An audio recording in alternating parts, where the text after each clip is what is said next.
Hey guys, my name is Tim Schmoyer and it is Thursday, which means it's time to do some YouTube Q&A with you guys. One of you wrote and asked this. Can you do a video about the new backdrop? Is it a green screen? Doesn't appear to be. If a real backdrop, how far behind you? Type of material, type of supports, where did you get such a large piece of material without a seam? What type of lights provide the halo? What other lighting do you use for this setup, etc.? Although I like the basement, really personal, I like the new backdrop better. No, it's not too professional. Thanks, I'm glad you like the new look. I've been kind of struggling for trying to find this balance between like something that's professional and looks credible but isn't too sterile. I'm gonna take you guys behind the scenes. I'm gonna show you everything right here around me and explain it all to you in just a second about this new setup. But first, I wanna thank our sponsor, famebit.com. I know a lot of you guys are looking for different paid video sponsorship opportunities. You wanna start working with brands. Well, Famebit makes it really easy for you guys to log into their website, look through the marketplace of all the different brands that are looking for YouTubers to help promote their stuff, their products and materials. You simply submit your proposal to the brand, and Famebit makes it really easy for you to work directly with that company or that brand, and then you get paid really quickly after your video is published because Famebit actually holds that advertiser's money in escrow. So as soon as your video gets published, a few days later, you get paid. So if you're interested, check out the link in the description text below this video to go check them out, or simply go to famebit.com. Let me give you guys a little behind the scenes tour of what's going on right here with this new setup we're doing. So you're right, this black thing back here is not actually a piece of cloth. It's not a green screen. It is black paper.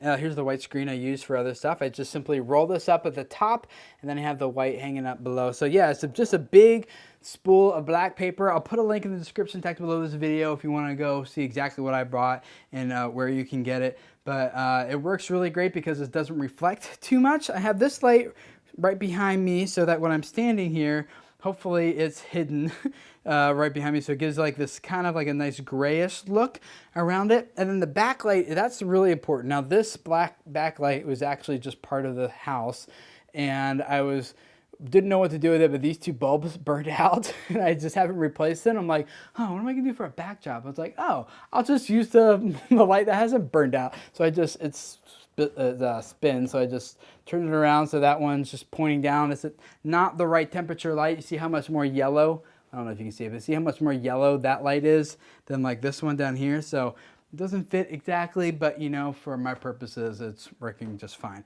So here's where I stand. And then I have these two lights. That one's my desk light. That one doesn't do as much, but these two are important because what happens when you're using a black backdrop is that, especially if you're using a DSLR like I am right here, it's really easy to get a lot of grain and a lot of noise. Trying to get the light out of your guys, sorry. A lot of noise in your background, like you might even see with this photos. I'm not even sure how this is gonna turn out, but it gets like really noisy, really grainy. And so on your DSLR, you have to have the ISO like super low, which means you need to have a lot of light in order to compensate. So that's why I have two lights over here, because I had the ISO on my camera set to 320.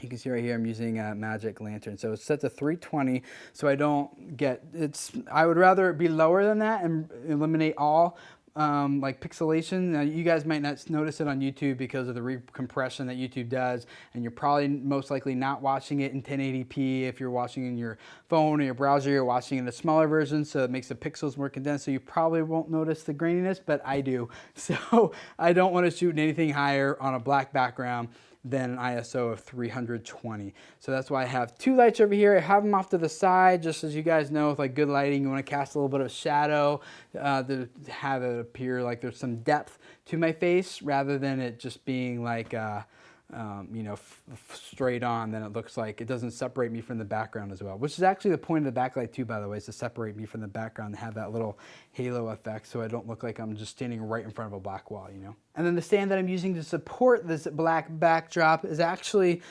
just like a cheap little kit that came out of a green screen. You can buy like one of those green screen kits, you know, and so that's the pole that goes across the top and the supports for the green screen. I'm just not using the green screen part of it. I've also shown some behind the scenes photos of this setup for those of you guys who are supporting video creators over on Patreon. I'll put links to those below. They're publicly available, so you don't have to be a supporter to watch them. But I did a couple videos for you guys specifically over at Patreon, where one is just like me shooting. It's just the raw unedited version of what one of these videos looks like with no editing at all. And then also my whole editing process of how I go through and take the footage from here and end up, editing it, how I cut it all up in Premiere, and how I export it, upload it, thumbnail, annotations, everything from like raw photos to publish on YouTube. That whole entire process for you guys is in the description text below. So maybe you'll find those little behind the scenes helpful for you guys as well. And I'd love to hear from you guys in the comments below about what your setup looks like. How do you do lighting and things? If you have a picture, you can share a link